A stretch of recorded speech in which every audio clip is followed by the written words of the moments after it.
Hey guys, welcome back to Hogwarts 16. I am your host Javon, and today we're back for a brand new video. Today I'll be testing out the GTX 970 4GB VRAM graphics card, or is it? For the PC. That's right, we're back with another benchmark suite today where I test a bunch of the modern AAA games on, lesser than they used to be GPUs. The GTX 970 came out back in 2014. That's almost 10 years ago. That is crazy. Will this handle modern gaming? We're about to find out. With it, I have it paired with an i3-10105, clock speed up to 4.2 gigahertz. It's the 4 cores and 8 threads. It'll be fine for this GPU. Our memory is 32 gigabytes of DDR4 RAM and dual channel memory. The speed is 2667 megahertz, which is as fast as the board supports. And every game will be ran on an SSD here today. This graphics could cost me 28 bucks on eBay. I mean, for 28 bucks, this is pretty damn amazing, I have to say. Like, the performance you're gonna get out of this graphics card is insane for $28. I would recommend it, but you gotta look for these deals, man. They are there. They can be hard to find, but they are there. We're running with the maximum power limit, but I haven't overclocked it anyway, so it's going to be pretty native, and this is probably how performance will be for all of you guys. But enough of all of that. Let's get into some of these benchmarks and hope for the best. Starting off with a heavy hitter, it is Forspoken. Man, this one we're running at 1080p on the low preset with FSR set to ultra performance. As you can see, the game is somehow managing to run over 30 FPS on average, which is actually not the worst thing in the world. Is this playable? This looks like crap on ultra performance, I won't lie to you, but it is performing all the same. Is it playable? Hell yeah! If you're into that kind of thing. Looks like crap, but it is playable nonetheless. Compression is going to make it even look worse on this video, man. Regardless, it is somehow managing to only utilize the 4 gigabytes of VRAM. We're at 12.7 gigabytes of RAM. With the 960, you saw that the RAM was over 16 gigabytes. So the 4 gigs is managing to hold this somewhat. Considering realistically we have 3.5 and the other 500 is kind of very slow, it's still running all the same. Is this a playable experience? The average is over 30. I'd say yes, Forspoken is playable on a GTX 970.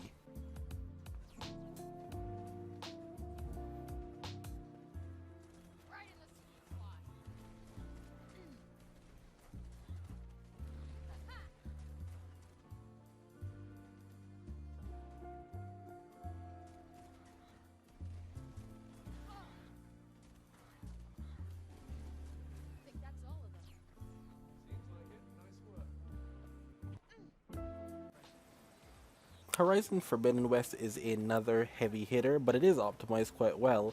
At 1080p on the very low preset, and I mean very low, we are using, shadows have been disabled as well. We're using FSR Ultra Performance as well, and the game is seemingly playable over 30 FPS. I am a bit shocked by that, but like I said, this is optimized quite well. The game will not dip below 30, I don't believe, in this benchmark. Hey, these benchmarks are after the fact, dude. I kind of recorded this first and then I'm now doing the voiceover, so maybe not, but it does look like it's, I mean, we're getting over 60 FPS here. The burning shores is going to destroy the frame rate, so I wouldn't recommend it, but all the same, it is going over 60 here. We're going to get into a battle in a moment just to show you guys, but hey, Horizon Forbidden West, once again, is playable on a GTX 970. The thing is, we're not even using more than only 3.2 gigabytes of VRAM. Now, this thing has a way of utilizing RAM where it will use some of the system RAM before you max out the VRAM, so that's probably what's happening here, but nonetheless, we are able to play over 30 FPS at Horizon Forbidden West.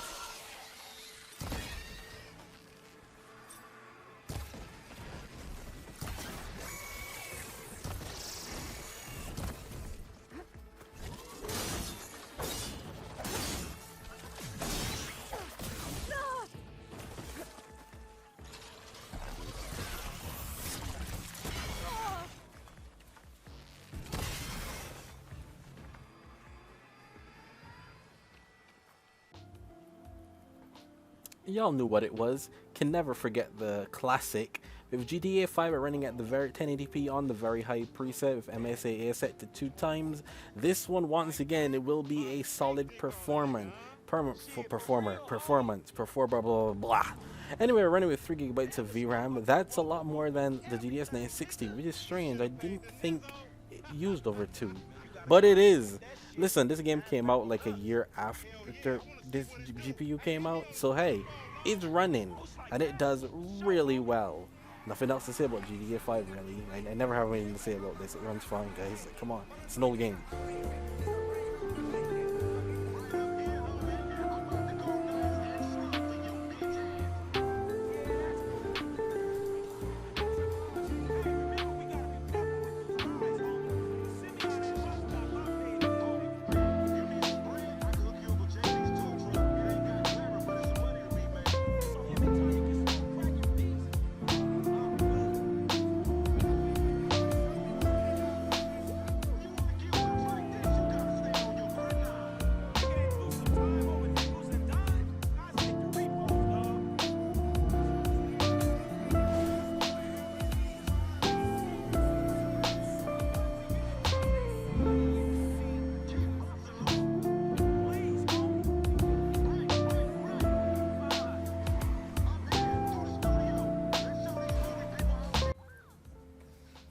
I never stop being amazed by a playtale Requiem, man. This game looks way too good for the settings, bro. At 1080p low with FSR set to ultra performance, this game still looks great. It's crazy how good this game looks, man. For these settings, it still manages to run on a 4 gig graphics card too. It barely uses any VRAM either. So this one will definitely be playable. This one was terrible at launch, but here now, it is so playable. As you can see, I am using ultra performance. I didn't need to, but I wanted to get the most out of the GPU. So here we are. Obviously, it will dip as we go further down. I'm going to put back on the average once again. And as you can see, we are hovering in the 50s here. 1% lows at 46. That's not bad, all things considered. We will dip into the 40s here, but I believe this is one of the most intense areas of the game because of the scale of when you look out into the distance. This is very playable.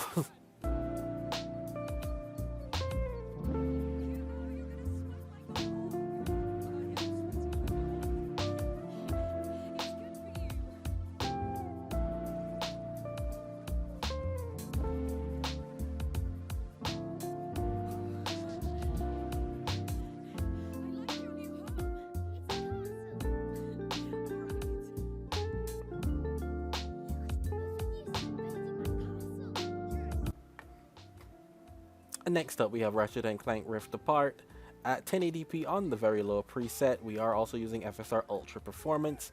The game performs admirably well. To be honest, I probably could have boosted up this one as well, but I thought, you know what, for the sake of it, this will probably be fine. As you can see, once again, this is one of the most intense areas. The beginning area is one of the most intense areas of the game.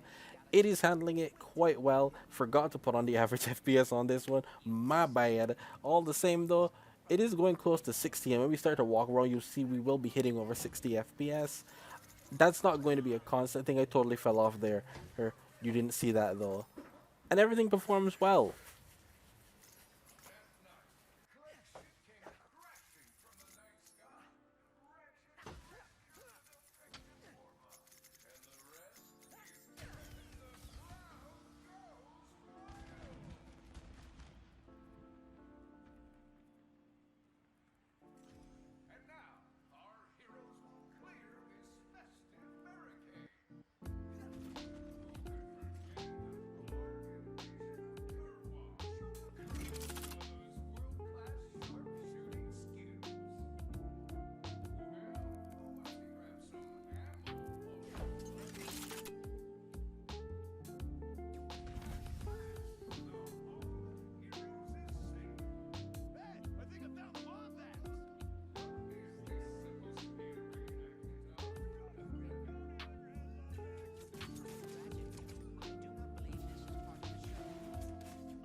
The Callisto Protocol is another one that came out really bad at launch, but got really better after a while. At 1080p medium with FSR set to quality, the game is also going over 60 FPS on average.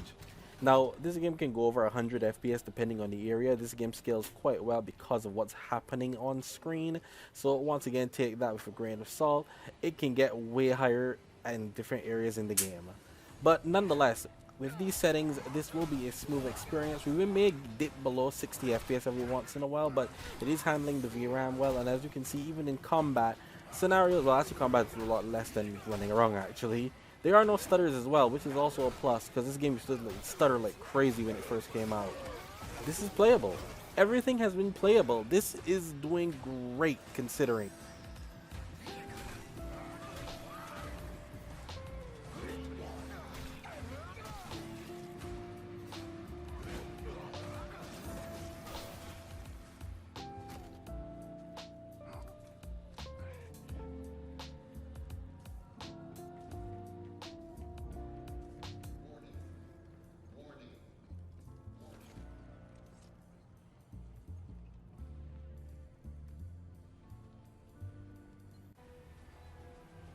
Marvel's Spider-Man Remastered runs perfectly fine on here. At 1080p low with FSR set to quality, I did see a lot of consistency in the frame rates. We were dipping below 60, I won't lie to you there, but for the most part, we were over 50 FPS on average, and I thought this was a very smooth experience.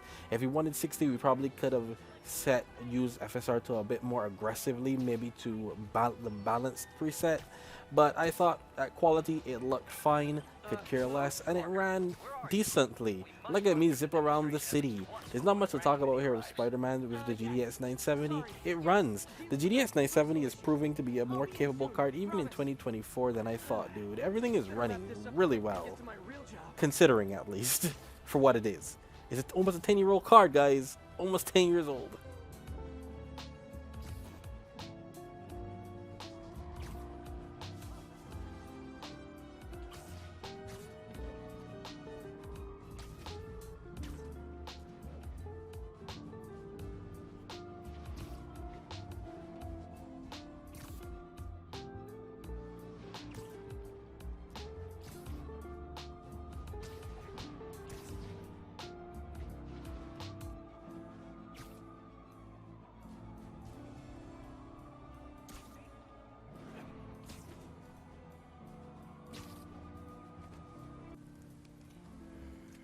With Resident Evil 4 Remake set to 1080p with the prioritized performance preset, the game was averaging around 60 FPS. We were getting some stutters every once in a while in certain areas when we were loading in some textures. I even ran over the game again, and it got better, but it definitely still happened again. We aren't using FSR implementation, but with FSR quality we could maintain over 60 FPS. For this, I just simply thought we didn't need it. I feel like it made it stutter a bit more than it should have because of FSR. But regardless, like I said, the game performs quite well, and we've seen Resident Evil 4 Remake run many times. It runs very good on this system. We could have gone higher. We could have gotten over 60. Just putting that out there. One down.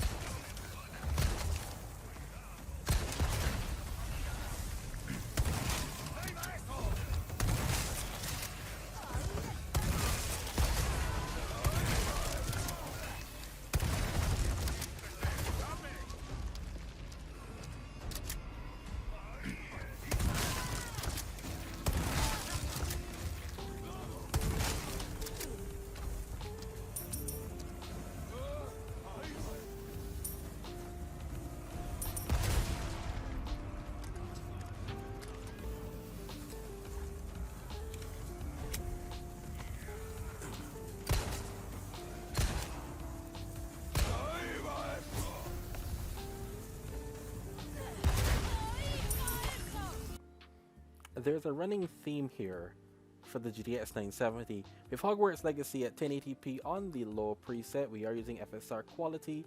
We are averaging once again over 60 FPS on average when playing this game. Boy, this game has gotten much better optimized since I've last tested it. It is crazy how well this game got optimized, man. I remember at first I could barely play this game. But as you can see, the RAM requirements for this are still ridiculous. Over 16 gigs of RAM to run this damn game.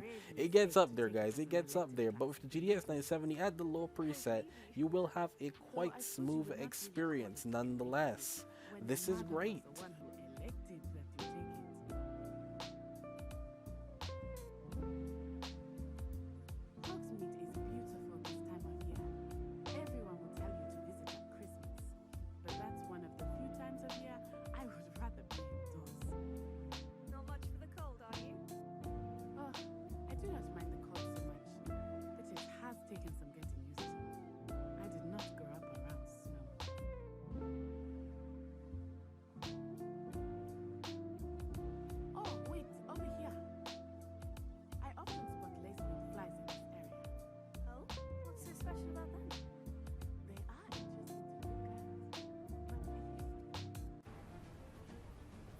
With Final Fantasy VII Remake, we are able to play at 1080p low, and that's about it. This game doesn't have much options, unfortunately. It is the bane of my existence. But we are averaging once again over 60 FPS. We are using 6.4 gigabytes of RAM and only 3 gigs of VRAM to run this game. Like I always say in every video, Final Fantasy VII runs a lot on a lot of lower end GPUs nowadays. It scales very well, and considering it only has really 2 graphics options, texture quality and shadows, I'd say that's quite impressive because there's a lot you can't tweak. But regardless, as you can see, we are hitting over 60 FPS, and this will be a smooth experience. Freeze! Move and we shoot! Go ahead. Not bad.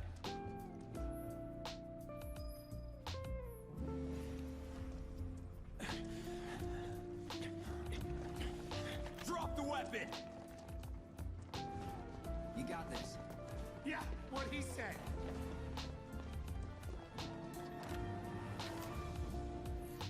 You're coming with us. Can't get around it. No. Yeah.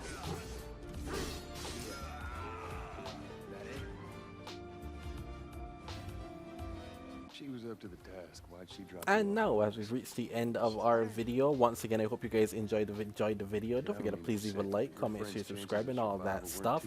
Here we are now with The Last of Us Part 1, running at 1080p on the low preset with FSR with frame gen set on. Frame gen really helps this damn card. I keep saying this over and over and over again. Makes this game run so smooth, it is crazy. This will perform at over 60 FPS on average as well, but I also forgot to put on the average FPS. My bad.